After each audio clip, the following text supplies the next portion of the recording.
Recherche la paix et poursuis-la. Petit traité sur la paix du cœur du Père Jacques Philippe aux éditions des Béatitudes. Présentation. Que la paix du Christ règne dans vos cœurs. Colossiens 3, verset 15. Citation de Juan de Bonilla, XVIe siècle. L'expérience vous montrera que la paix, laquelle répandra en votre âme la charité, l'amour de Dieu et du prochain, est le chemin tout droit vers la vie éternelle. Notre époque est une époque d'agitation et d'inquiétude. Cette tendance, évidente dans la vie quotidienne de nos contemporains, se manifeste aussi bien souvent dans le domaine même de la vie chrétienne et spirituelle. Notre recherche de Dieu, de la sainteté, du service du prochain est fréquemment, elle aussi, agitée et anxieuse, au lieu d'être confiante et paisible, comme elle devrait l'être si nous étions dans l'attitude des petits enfants, comme le demande l'Évangile.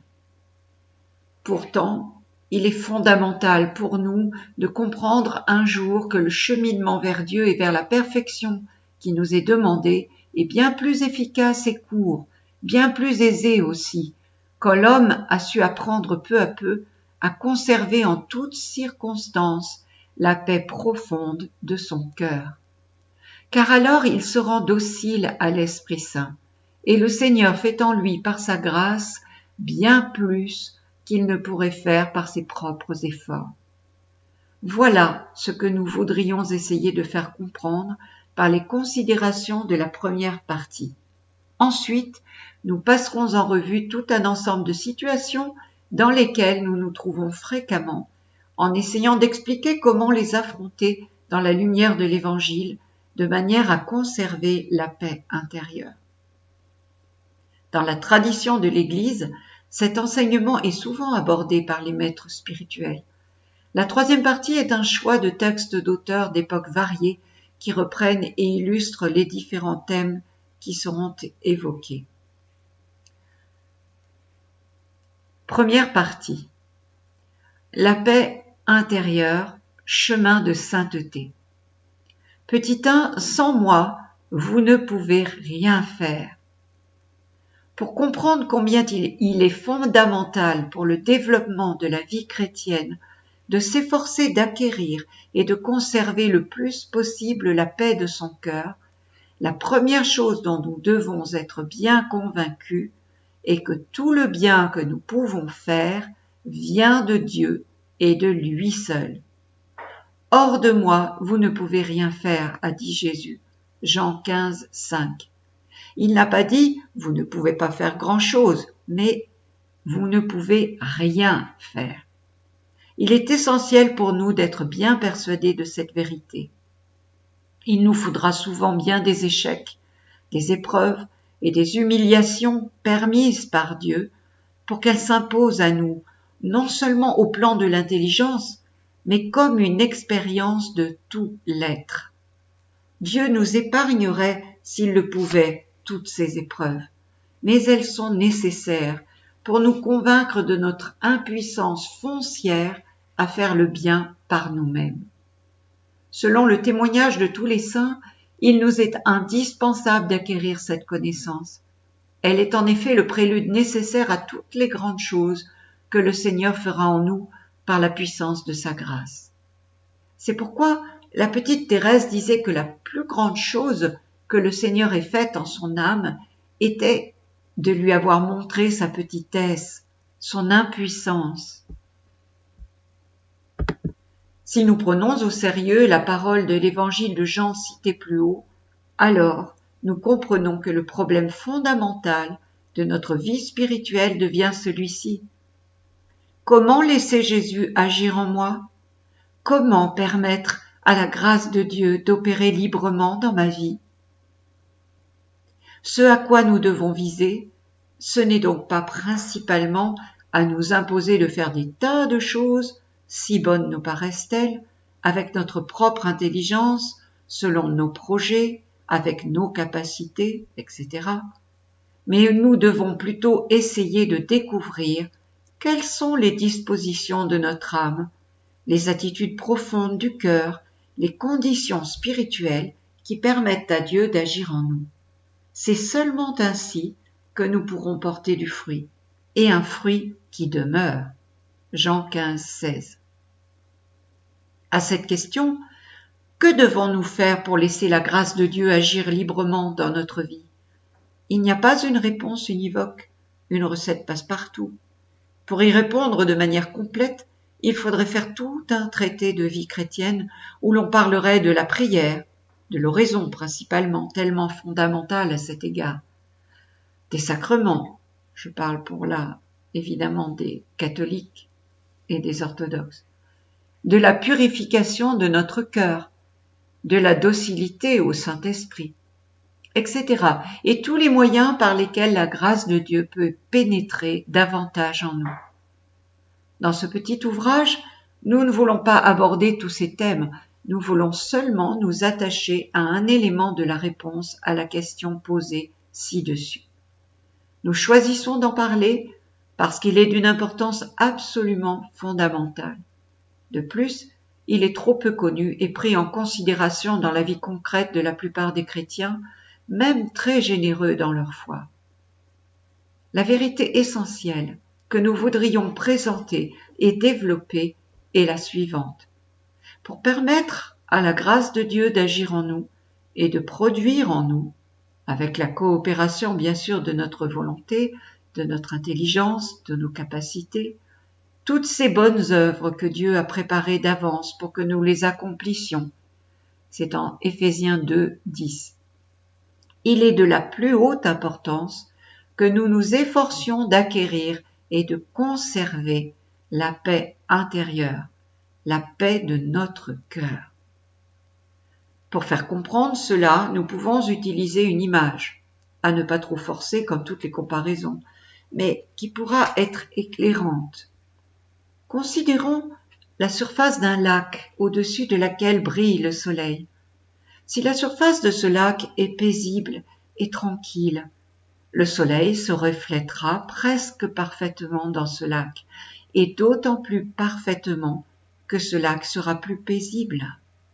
Si, au contraire, la surface de l'eau est agitée, mouvementée, l'image du soleil ne pourra pas s'y réfléchir.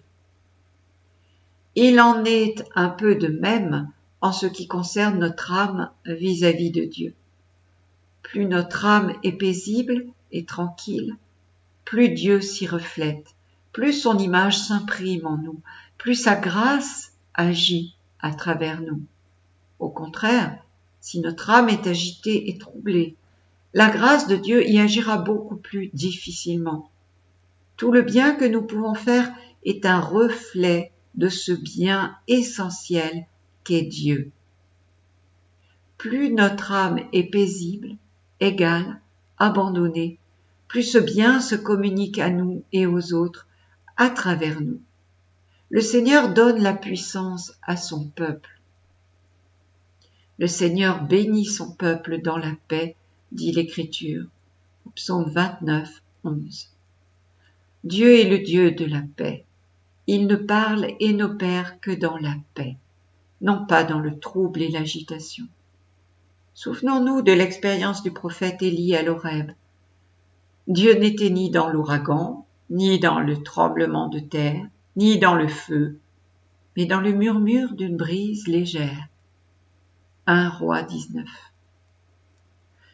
Souvent, nous nous agitons et nous nous inquiétons en voulant tout résoudre par nous-mêmes, alors qu'il serait bien plus efficace de rester paisible sous le regard de Dieu et de le laisser, lui, agir et œuvrer en nous avec sa sagesse et sa puissance, infiniment supérieure aux nôtres. Car ainsi parle le Seigneur, le Saint d'Israël, dans la conversion et le calme était votre salut, dans la sérénité et la confiance était votre force, mais vous n'avez pas voulu. Isaïe 30, 15. Notre discours n'est pas, bien entendu, une invitation à la paresse et à l'inaction. Il est invitation à agir beaucoup parfois, mais sous l'impulsion de l'Esprit de Dieu, qui est un esprit doux et paisible, et non pas dans cet esprit d'inquiétude, d'agitation, d'empressement excessif qui est trop souvent le nôtre. Notre zèle, même pour Dieu, est souvent mal éclairé. Saint Vincent de Paul, la personne la moins soupçonnable de paresse qui soit, disait « Le bien que Dieu se fait par lui-même, presque sans qu'on s'en rende compte. Il nous faut être plus pâtissants qu'agissants. » Petit 2, paix intérieure et fécondité apostolique. Cette recherche de la paix intérieure pourrait sembler à certains bien égoïste. Comment proposer cela comme un des buts principaux de nos efforts alors qu'il y a tant de souffrances et de misère dans le monde? À cela, nous devons d'abord répondre que la paix intérieure dont il est question est celle de l'Évangile. Elle n'a rien à voir avec une sorte d'impassibilité, d'extinction de la sensibilité, de froide indifférence close sur elle-même, dont les statues du Bouddha ou certaines attitudes de yogi peuvent nous donner l'image. Au contraire, comme nous le verrons par la suite, elle est le corollaire nécessaire d'un amour, d'une vraie sensibilité aux souffrances du prochain et d'une compassion authentique. Car seule cette paix du cœur nous libère de nous-mêmes, augmente notre sensibilité à l'autre et nous rend disponibles au prochain. Nous devons ajouter que seul l'homme qui jouit de cette paix intérieure peut aider efficacement son frère ou sa sœur. Comment communiquer la paix aux autres si je ne l'ai pas? Comment y aura-t-il paix dans les familles, les sociétés, entre les personnes, s'il n'y a pas d'abord la paix dans les cœurs? Acquiert la paix intérieure et une multitude trouvera son salut auprès de toi, disait saint Séraphime de Sarov. Pour acquérir cette paix intérieure, il s'est efforcé de vivre de nombreuses années dans la conversion du cœur et la prière incessante. 16 ans moine, 16 ans ermite, puis 16 ans reclus dans une cellule, il n'a commencé à avoir un rayonnement visible que 48 ans après avoir donné sa vie au Seigneur. Mais alors quel fruit! Milliers de pèlerins qui venaient à lui et le quittaient réconfortés, délivrés de leurs doutes et inquiétudes, éclairés sur leur vocation, guéris dans leur corps ou leurs âmes. La phrase de saint Séraphime ne fait que témoigner de son expérience personnelle, identique à celle de tant d'autres saints. L'acquisition et la conservation de la paix intérieure, impossible sans la prière, devrait donc être considérée comme une priorité pour toute personne, surtout pour qui prétend vouloir faire quelque bien à son prochain. Faute de quoi, on ne fera trop souvent que communiquer ses propres inquiétudes et agitations. Petit 3. Paix et combat spirituel. Nous devons pourtant affirmer une autre vérité qui n'est pas moins importante que celle énoncée précédemment. C'est que la vie chrétienne est un combat, une guerre sans merci. Saint Paul, dans la lettre aux Éphésiens, nous invite à revêtir l'armure de Dieu pour lutter non contre des adversaires de sang, mais contre les principautés, les puissances, les régisseurs de ce monde de ténèbres, contre les esprits du mal qui habitent les espaces célestes. Éphésiens 6, versets 10 à 17. Et il détaille toutes les pièces de cette armure qu'il nous faut endosser. Chaque chrétien doit être bien convaincu que sa vie spirituelle ne peut en aucun cas être le déroulement tranquille d'une petite vie sans histoire, mais qu'elle doit être le lieu d'une lutte constante et parfois douloureuse, qui ne finira qu'à notre mort. Lutte contre le mal, les tentations, le péché qui est en soi. Ce combat est inévitable, mais il est à comprendre comme une réalité extrêmement positive, car sans guerre, il n'y a pas de paix. Citation de Sainte Catherine de Sienne. Sans combat, pas de victoire.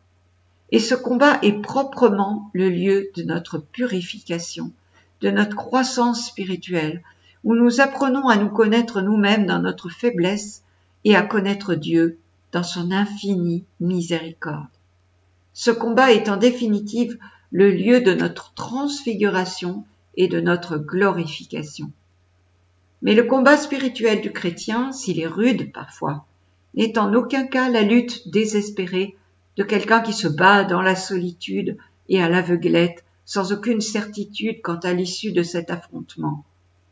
Il est le combat de celui qui lutte avec la certitude absolue que la victoire est déjà acquise, car le Seigneur est ressuscité. Ne pleure pas, il a vaincu le lion de la tribu de Juda. Apocalypse 5, 1. Il ne combat pas avec sa force à lui, mais avec celle du Seigneur qui lui dit « Ma grâce te suffit, car ma puissance se manifeste dans la faiblesse. » 2 Corinthiens 12, 9. Et son arme principale n'est pas la fermeté naturelle du caractère ou l'habileté humaine, mais la foi, cette adhésion totale au Christ, qui lui permet même dans les pires moments de s'abandonner avec une confiance aveugle à celui qui ne peut l'abandonner. Je puis tout en celui qui me rend fort. Philippiens 4, 13. Le Seigneur est ma lumière et mon salut, de qui aurais-je crainte? Psaume 27. Le chrétien combat donc avec violence parfois, appelé comme il l'est à résister jusqu'au sang dans la lutte contre le péché. Hébreux 12, 4. Mais il combat avec un cœur paisible, et son combat est d'autant plus efficace que son cœur est plus paisible. Car, comme nous l'avons dit, c'est justement cette paix intérieure qui lui permet de lutter non avec ses propres forces qui seraient vite épuisées, mais avec celle de Dieu. Petit 4. La paix, enjeu fréquent de la lutte. Nous devons cependant préciser encore une chose. Le croyant, dans toute bataille, quelle qu'en soit la violence, s'efforcera de garder la paix de son cœur, pour laisser le Dieu des armées combattre en lui. Mais il faut de plus qu'il soit bien averti de ceci.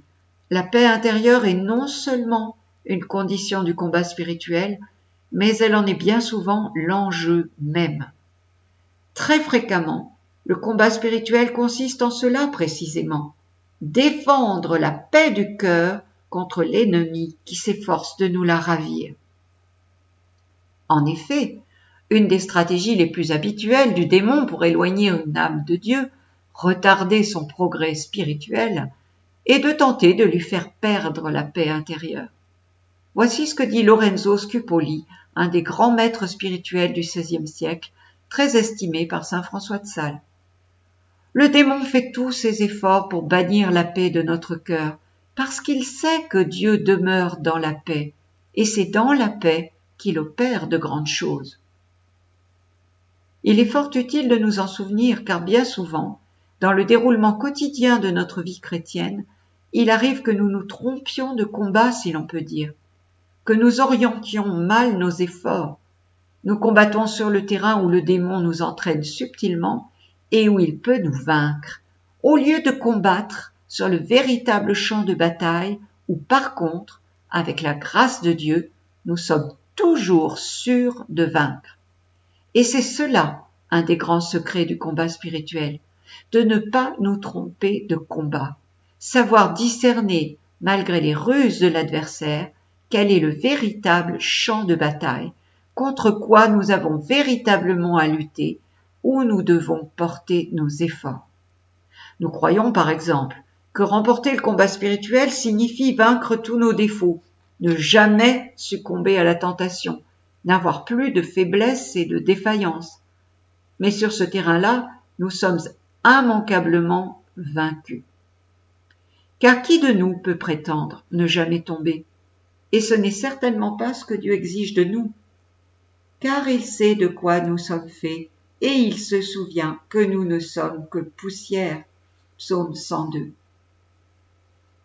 Le véritable combat spirituel, au contraire, plutôt que la poursuite d'une invincibilité ou d'une infaillibilité absolument hors de notre portée, consiste principalement à apprendre à accepter, sans nous décourager pour autant, de tomber parfois, à ne pas perdre la paix de notre cœur quand il nous arrive de chuter lamentablement, à ne pas nous attrister excessivement de nos défaites, et à savoir profiter de nos chutes pour rebondir plus haut, ce qui est toujours possible, mais à condition de ne pas nous affoler et de rester en paix. On pourrait donc, avec raison, énoncer ce principe. Le premier but du combat spirituel, ce vers quoi doivent tendre d'abord nos efforts, ce n'est pas d'obtenir toujours la victoire sur nos tentations, nos faiblesses, mais c'est plutôt d'apprendre à garder son cœur en paix en toutes circonstances, même en cas de défaite. C'est seulement comme cela que nous pourrons rejoindre l'autre but, qui est l'élimination de nos chutes, défauts, imperfections, péchés. Car cette victoire-là, nous devons la vouloir et la désirer, mais en sachant bien que ce ne sont pas nos forces qui nous l'obtiendront, et donc ne pas prétendre l'obtenir immédiatement.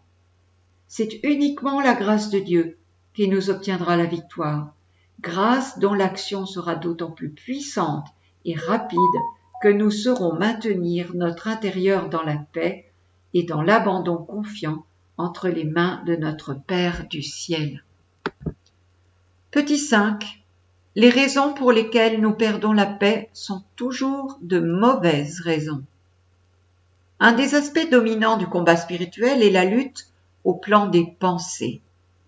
Lutter signifie souvent opposer à des pensées qui proviennent de notre propre esprit ou bien de la mentalité qui nous entoure, ou bien encore parfois de l'ennemi, peu importe leur origine, et qui nous portent au trouble, à la crainte, au découragement, des pensées qui peuvent nous réconforter et nous rétablir dans la paix. En vue de ce combat, heureux l'homme qui a su remplir son carquois, psaume 127, de ces flèches que sont les bonnes pensées, c'est-à-dire ces convictions solides basées sur la foi qui nourrissent l'intelligence et fortifient le cœur dans le moment de l'épreuve.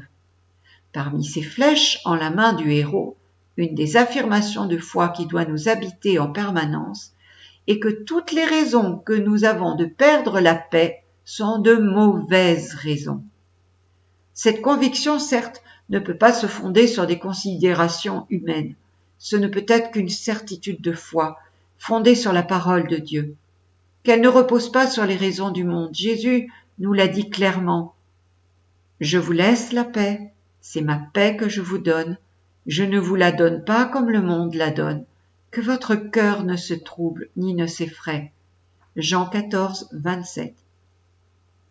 Si nous cherchons la paix, comme le monde la donne, si nous attendons notre paix des raisons du monde, des motivations pour lesquelles, selon la mentalité courante qui nous entoure, on peut être en paix, parce que tout va bien, que nous n'avons pas de contrariété, que nos désirs sont pleinement satisfaits, etc., il est sûr que nous ne serons jamais en paix, ou que notre paix sera extrêmement fragile et de courte durée. Pour nous, croyants, la raison essentielle en vertu de laquelle nous pouvons toujours être en paix ne vient pas du monde. Mon royaume n'est pas de ce monde. Jean 18, 36. Elle vient de la confiance en la parole de Jésus. Quand le Seigneur affirme qu'il nous laisse la paix, qu'il nous donne sa paix, cette parole est parole divine, parole qui a la même force créatrice que la parole qui a fait surgir du néant le ciel et la terre, même poids que la parole qui a calmé la tempête, la parole qui a guéri les malades et ressuscité les morts. Puisque Jésus nous déclare, et par 2 fois, qu'il nous donne sa paix, nous croyons que cette paix n'est jamais retirée. Les dons de Dieu sont sans repentance. Romains 11, 29. C'est nous qui ne savons pas toujours les accueillir ou les conserver, parce que bien souvent, nous manquons de foi. Je vous ai dit cela pour qu'en moi vous ayez la paix. Dans le monde, vous aurez à souffrir, mais courage, moi, j'ai vaincu le monde. Jean 16, 33. En Jésus, nous pouvons toujours demeurer en paix parce qu'il a vaincu le monde, parce qu'il est ressuscité d'entre les morts.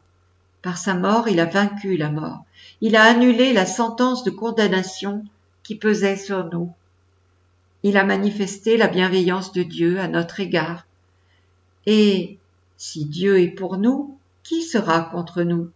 Qui pourra bien nous séparer de l'amour du Christ? Romains 8, 31. À partir de ce fondement inébranlable de la foi, nous allons maintenant examiner certaines situations dans lesquelles il nous arrive fréquemment de perdre peu ou prou la paix de notre cœur. nous chercherons à mettre en évidence, à la lumière de la foi, combien il est vain de nous troubler ainsi. Mais auparavant, il sera utile de faire certaines remarques pour préciser à qui s'adressent et pour qui sont valables les considérations que nous allons faire sur ce thème. Petit 6. La bonne volonté, condition nécessaire de la paix. La paix intérieure dont il est question ne peut bien entendu pas être le partage de tous les hommes indépendamment de leur attitude vis-à-vis de Dieu. L'homme qui s'oppose à Dieu, qui plus ou moins consciemment le fuit, ou fuit certains de ses appels ou de ses exigences, ne pourra pas être en paix. Quand un homme est proche de Dieu, aime et désire servir le Seigneur, la stratégie habituelle du démon est de lui faire perdre la paix de son cœur, tandis que Dieu, au contraire, vient à son aide pour la lui rendre. Mais cette loi est renversée pour une personne dont le cœur est loin de Dieu, qui vit dans l'indifférence et le mal. Le démon cherche à la tranquilliser, à la maintenir dans une fausse quiétude, tandis que le Seigneur, qui désire son salut et sa conversion, troublera et inquiétera sa conscience pour essayer de le porter au repentir. Un homme ne peut pas être dans une paix profonde et durable s'il est loin de Dieu, si sa volonté intime n'est pas entièrement orientée vers lui. Tu nous as fait pour toi, Seigneur, et notre cœur est inquiet tant qu'il ne repose en toi. Saint Augustin. Une condition nécessaire de la paix intérieure est donc ce que nous pourrions appeler la bonne volonté. On pourrait la dénommer aussi pureté du cœur. C'est cette disposition stable et constante de l'homme qui est décidé à aimer Dieu plus que tout, qui désire sincèrement préférer en toutes circonstances la volonté de Dieu à la sienne, qui ne veut rien refuser consciemment à Dieu. Peut-être et même certainement, dans la vie de tous les jours, son comportement ne sera pas en harmonie parfaite avec ce désir, cette intention. Il aura bien des imperfections dans l'accomplissement de ce désir, mais il en souffrira, en demandera pardon au Seigneur, cherchera à s'en corriger. Après des moments de défaillance éventuelle, il s'efforcera de revenir à cette disposition habituelle de vouloir dire oui à Dieu en toutes choses, sans exception. Voilà ce qu'est la bonne volonté. Ce n'est pas la perfection, la sainteté achevée, car elle peut très bien coexister avec des hésitations, des imperfections, des fautes même. Mais c'en est le chemin, car c'est justement cette disposition habituelle du cœur, dont le fondement se trouve dans les vertus de foi, d'espérance et d'amour, qui permet à la grâce de Dieu de nous porter peu à peu vers la perfection. Cette bonne volonté, cette détermination habituelle à toujours dire oui à Dieu dans les grandes choses comme dans les petites, est une condition sine qua non de la paix intérieure. Tant que nous n'avons pas acquis cette détermination, une certaine inquiétude et une certaine tristesse ne cesseront pas de nous habiter. L'inquiétude de ne pas aimer Dieu autant que lui nous invite à l'aimer. La tristesse de ne pas avoir encore tout donné à Dieu. Car l'homme qui a donné sa volonté à Dieu lui a, d'une certaine manière, déjà tout donné.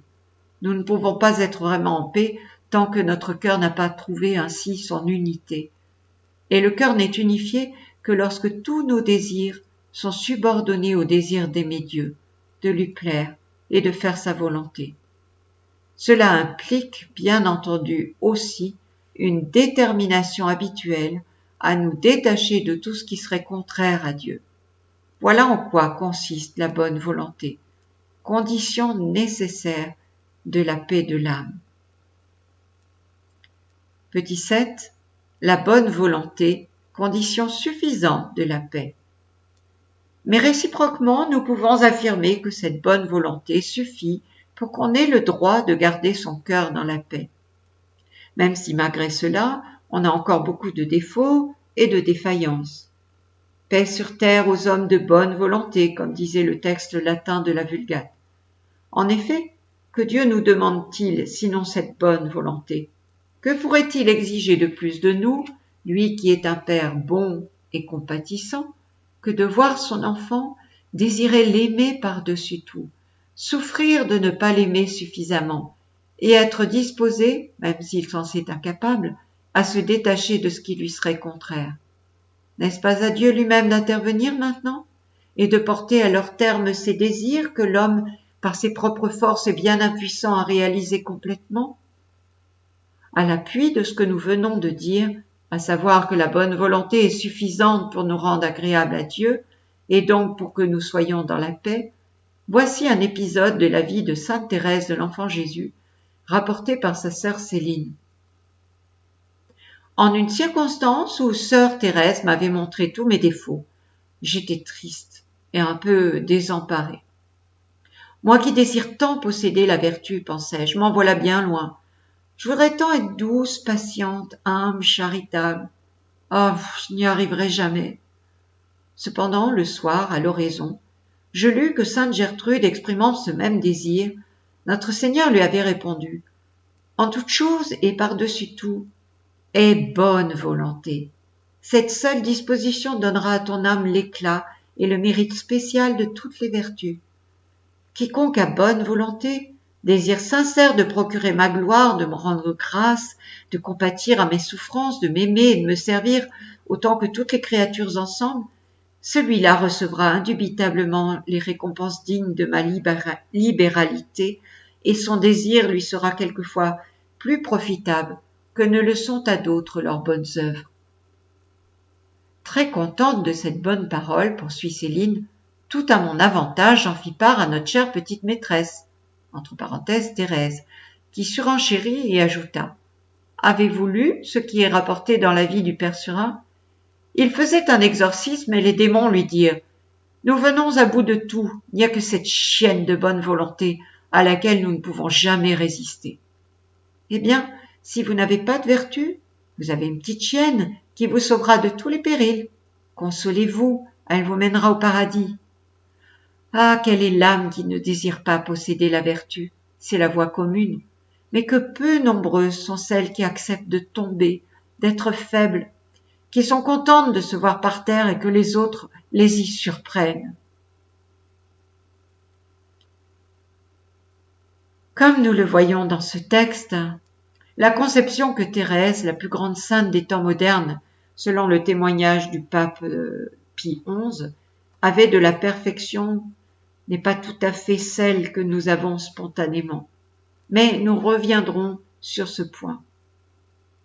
Contentons-nous pour l'instant de retenir ce qui concerne la bonne volonté et passons à ce que nous avions annoncé, à savoir l'examen des différentes raisons pour lesquelles fréquemment nous perdons la paix de notre cœur.